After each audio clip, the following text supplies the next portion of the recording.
যারা বলতেছে যে আওয়ামী লীগ যাতে কোনোদিনই না আসতে পারে, ঠিক আছে, কিন্তু অন্য কোনো কিছু হইতে পারবে না, তাইলে আসবে রাজাকাররা। এই কথাটা বলে দিলাম। এই দেশে মুক্তিযুদ্ধের পলিটিক্স না আসলে এই দেশে 30 লক্ষ লোকের রক্ত বৃথা যাবে। এই দেশ বাঙালি জাতি বেঈমান হিসেবে ইতিহাসে প্রতিষ্ঠিত হবে। মুক্তিযুদ্ধের রাজনীতি আসবে, আমি কয়ে দিলাম কথাটা আপনাকে।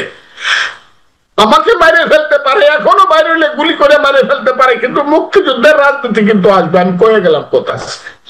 মানুষ যে দলটির প্রতি আশা করে আছে সেই দলটির নাম হলো বিএনপি বা বাংলাদেশ জাতীয়তাবাদী দল। সেই দলটি এখন আমার মতে খুব সঠিক ভূমিকা পালন করছে বলে আমি মনে করি না। কেন মনে করি না? সেই দলটির মধ্যে ডাক দেওয়ার সঙ্গে সঙ্গে দৌড়ায় মহাসচিব থেকে ধরে স্থায়ী কমিটির সদস্যরা গিয়া বসে কাদের সঙ্গে? যাদের এখন পর্যন্ত রেজিস্ট্রেশন হয়নি। এইসব শিশু বাচ্চারা 500 মিললে ফজলুর রহমানের মতো একজনের ভোট পাবে না। 500। আমি আল্লাহর রহমতে যে ভোটটা আমার এলাকাতে পাবো, এরা 500 মিললে এই ভোটটা, কারণ 500 মিললে এরা 5 লাখ ভোট পাইতে পারে, 2000 করে পায়, 1000 করে পাবেন। এরা মেম্বারের ভোট এদের সাথে গিয়া বসে একবার বলতে পারে না আমার দলটা যে ঠিক আছে আপনি যদি কথা বলেন আমরা যাব, কিন্তু আপনি আমাদের সঙ্গে এককভাবে কথা বলবেন। আমরা এই বাসুরদের পাশে রাখা এবং আমার বাসুরদের মাথার উপরে রাখা যারা কথায় কথায় আমাদের কথার প্রতিবাদ করবে এবং বেয়াদবি বেতবিজি করবে তাদের সঙ্গে আমরা বসবো। এই কথাটা বলার মতো কারেজ আমার দলের আছে কিনা এটা আমি জানি না।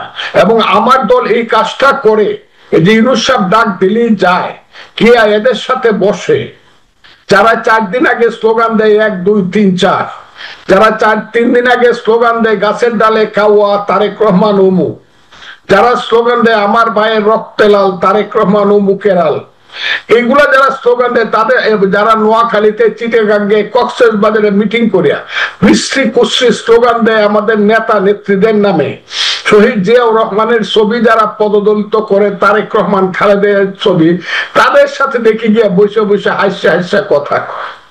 এর নাম যদি রাজনীতি হয়, এই রাজনীতি আমি করি না। যারা মনে করছে প্রত্যেক দেশে একটা প্রিন্সিপাল কন্ট্রাডিকশন থাকে, যে দেশে সংগ্রাম হয় যুদ্ধ হয়, প্রিন্সিপাল কন্ট্রাডিকশন। যেমন 71-এ প্রিন্সিপাল কন্ট্রাডিকশন ছিল এই দেশ স্বাধীন হবে না, পাকিস্তানি থেকে যাবে। মুক্তিযুদ্ধ সফল হবে, সঠিক আছে, সফল হবে না মুক্তিযুদ্ধ পরাজিত। This was the contradiction, principal contradiction. আমার দল এখন মনে করতেছে কিনা আমি জানি না যে ইলেকশন হবে কি হবে না, এটা হলো প্রিন্সিপাল কন্ট্রাডিকশন। এটা যদি আমার দল মনে করে আমার কোনো আপত্তি নাই, কিন্তু আমি মনে করি, এটা আমাকে কনভিন্স করতে, আমি মনে করি প্রিন্সিপাল কন্ট্রাডিকশন হইলো এই দেশে যে 71 সনে মুক্তিযুদ্ধ হয়েছিল সেটা সঠিক ছিল কি বেঠিক ছিল, এই ফাইটটা জামাত করতে চায় এবং তারা ওই যে জঙ্গিবাদীরা হিজবুত তাহরিরা করতে চায়, এবং এই কারণেই তারা 5ই আগস্ট ঘটাইছে।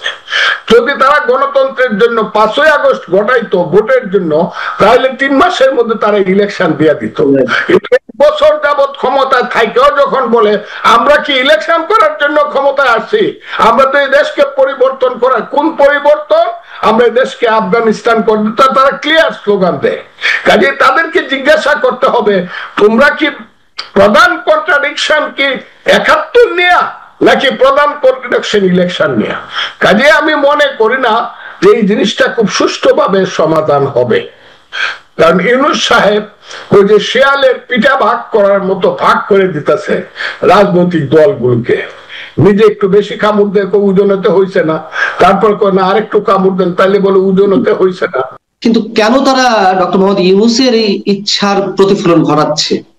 আমি আপনাকে বলি, ঘটাচ্ছে এই কারণে তারা মনে করতেছে যে ইউনূস সাহেবকে কোনোভাবে কনভিন্স করে সরকারের পক্ষে থেকে, যেহেতু ইউনূস সাহেব 15 ঘন্টা বিমানে উড়ে গিয়ে আমাদের নেতা জনাব তারেক রহমানের সাথে একটা কন্ডিশন করছে ফেব্রুয়ারির প্রথম সপ্তাহে 26 সনে ভোট দিবে, এই বিশ্বাসটা বিএনপি এখনো রক্ষা করতে চাচ্ছে এবং এই বিশ্বাসের মধ্যে বিএনপি আছে।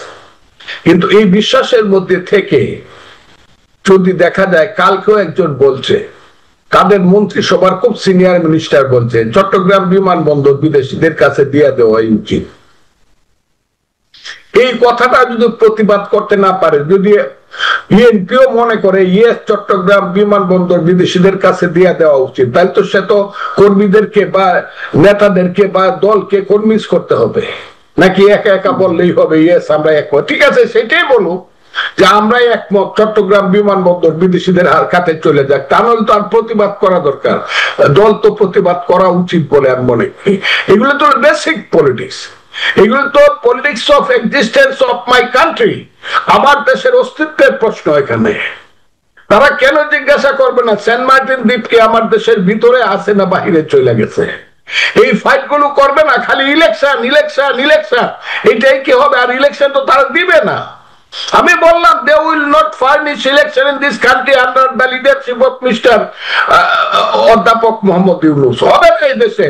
আমি 61 বছরের আমার অভিজ্ঞতা দিয়া কইতাছি, এই দেশে ইলেকশন ইউনূস সাহেবের অধীনে হবে না।